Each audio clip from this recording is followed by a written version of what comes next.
Salut, c'est Willis pour Data from Scratch et dans cette vidéo, on va voir 7 concepts qui peuvent vraiment accélérer ta carrière de data engineer. Oui, c'est des concepts techniques qui sont très importants à connaître et souvent qui sont sous-jacents de pas mal de problématiques techniques. Et tu dois en être conscient si tu veux être efficace dans ton travail. Mais avant de te délivrer toutes ces informations, je vais te demander les 4 actions habituelles. Mets un like à la vidéo, partage cette vidéo, abonne-toi parce qu'évidemment si tu ne connais pas cette chaîne, il y a plein d'informations pour accélérer ta carrière en data. Donc abonne-toi. Et dernière chose, mon cadeau gratuit qui se trouve en description où je te parle justement de tous les métiers de la data. Je sais que les métiers de la data sont un peu flous et justement je te mets plein d'informations dans ce cadeau gratuit sur la différence entre data scientist, data engineer, data analyst, les différents outils et surtout les salaires. Tu trouveras le tout en description, vas-y, va choper ça, ce cadeau n'attend que toi. Bon, on va voir les 7 principes qui sont importants à connaître. Il y en a beaucoup plus, mais là j'en ai juste choisi 7 qui sont importants si tu veux accélérer ta carrière. Bon là, ça veut dire qu'on considère déjà que tu connais le SQL de Python. Quand je dis Python, c'est Python ou autre langage de programmation. Et qu'en gros, tu as déjà une expérience professionnelle en tant que data engineer. Et que tu vas aller un peu plus loin. Et donc justement, le premier point, ça va être la modélisation et surtout l'équilibre entre normalisation et dénormalisation. Globalement, la normalisation, c'est l'idée de structurer les données pour éviter la répétition, ce qu'on appelle la redondance. Et donc l'objectif, c'est d'éliminer les répétitions. On veut éviter, par exemple, dans un modèle de données, on ait 4 tables avec 4 fois la même chose. Par exemple, une colonne price. On va essayer de réduire cette redondance, on va essayer de normaliser. Mais il y a aussi des cas où on veut dénormaliser. Et finalement, la dénormalisation, c'est qu'on va rajouter de la redondance, on va rajouter de la répétition. Parce que par exemple, on veut éviter de réaliser plusieurs jointures. Et donc tu vois, il y a un équilibre à avoir entre normalisation et dénormalisation. Et donc tu dois avoir l'esprit critique pour savoir quand est-ce que tu dois dénormaliser, à quel niveau dénormaliser et trouver ce juste équilibre. Et pour ça, il faut de l'expérience. Et comme je te le dis, la plupart du temps, on trouve un équilibre entre les deux. Deuxième point, toujours en data modeling, c'est le One Big Table versus le Dimensional Model. Donc One Big Table, c'est une approche qui consiste à représenter la donnée dans une seule table unique au lieu de créer un modèle de données avec différentes tables. Cette table unique aura donc des champs qu'on dit complexes, par exemple des structs, des arrow structs ou des arrays.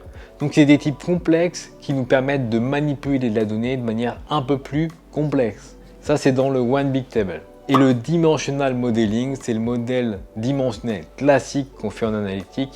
Table de faits, table de dimension. Ta table de faits, c'est là où tu as tes faits, donc tes mesures, tes éléments additifs ou semi-additifs. C'est tes tables de référence. Et donc finalement, on va joindre la table de faits ou les tables de faits avec différents modèles et avec différentes tables de dimension autour. Et donc finalement, la plupart du temps, ils sont en 2024, on va mélanger l'approche One Big Table et l'approche Dimensional Modeling pour justement tirer le meilleur des deux mondes.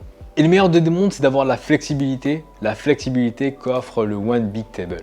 Donc, ne pas faire de jointure, avoir une grande table centralisée et des choses comme ça. Donc ça, c'est le point fort du One Big Table. Par contre, le point fort du modèle de données classique analytique, donc table de fait, table de dimension, c'est que ça nous permet d'avoir un modèle clair, connu de tous, en tout cas de beaucoup d'utilisateurs, pour faire des jointures, pour faire de l'analytique. Et donc souvent, on va mélanger les deux.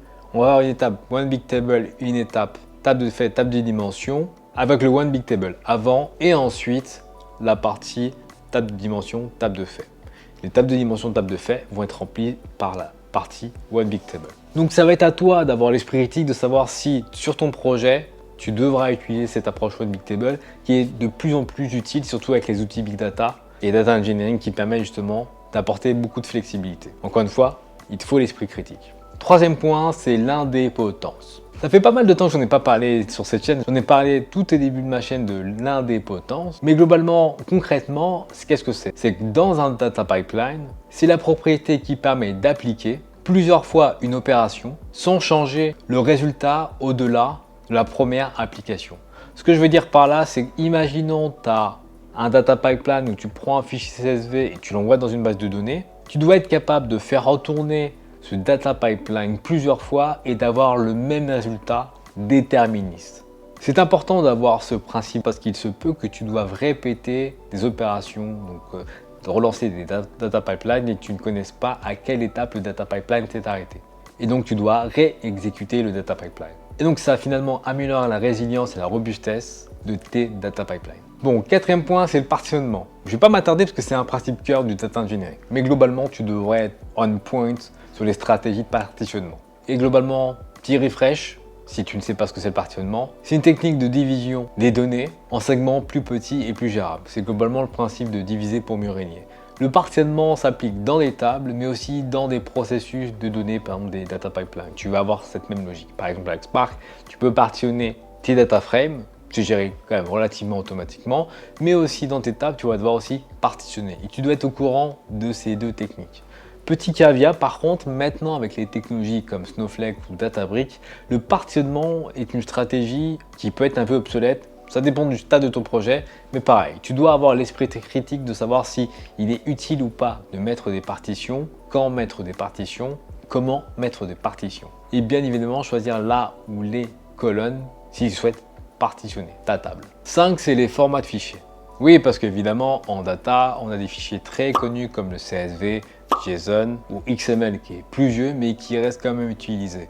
Mais en tant que data engineer, on sait que ces formats ne sont pas forcément les plus optimales pour transformer de la donnée. Et on va s'attarder sur des types de fichiers type Avro, Parquet, Iceberg ou Delta permettent de processer un gros nombre de volumes de données sans que tu le sentes en termes de performance parce que ces fichiers appliquent par exemple des optimisations en lecture ou en écriture. Vraiment, je te conseille de se renseigner énormément dessus. Ensuite, sixième point, c'est batch versus streaming. Tu dois être au courant de le batch. Normalement, 90 ou 95% des processus data engineering se font la plupart du temps en batch. Il y en a quelques-uns en streaming, justement. Toi, la vraie question à te poser, c'est est-ce que c'est utile de faire du streaming? Parce que le streaming, c'est dur, c'est complexe, et c'est complexe à réaliser et à maintenir. J'en fais énormément et je te dis que c'est vraiment pas simple. Et petit rappel, batch, c'est transformer des données par lot, donc par exemple toutes les 24 heures, alors que streaming, c'est transformer des données toutes les 10, 15, 30 secondes par petits bouts. Et donc tu dois connaître les deux. Et tiens, je vais te donner autre chose aussi, deux autres paradigmes, le paradigme lambda et le paradigme Kappa à regarder justement qui allie batch et streaming pour lambda et juste streaming pour Kappa. Et dernière chose pour être un profil en ordre, c'est les optimisations de query SQL. Oui, parce que finalement le SQL c'est un peu comme un de mes jeux préférés, Mario Kart. C'est easy to learn mais hard to master.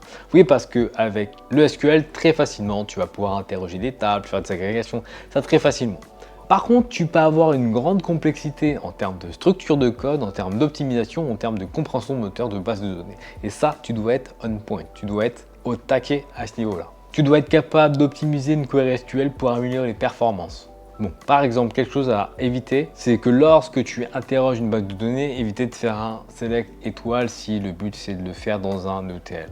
Juste sélectionne les colonnes qui t'intéressent pour la transformation de données que tu vas faire un peu plus tard dans ton processus ETL. Autre chose qui est très important et qui est souvent sous-estimé, c'est d'analyser le plan d'exécution. Regarde l'utilisation des joins, regarde donc le pruning des données, regarde si tu peux rajouter des where ou having pour limiter ta donnée et donc avoir une query plus efficace. Bien sûr, optimise tes opérations d'agrégation ou tes Windows Functions, s'il y en a. Bref, tu dois être malin pour trouver l'aiguille dans la botte de foin. Puis dernière chose, si tu veux optimiser une query SQL, globalement, c'est d'avoir un schéma de base de données organisé et de maintenir une base de données organisée. Parce que si tu fais des jointures avec des tables qui sont mal designées, ça va être problématique. Bref, c'est tout pour cette vidéo. C'était Willis pour Data from Scratch. Je te dis à la prochaine. Bye!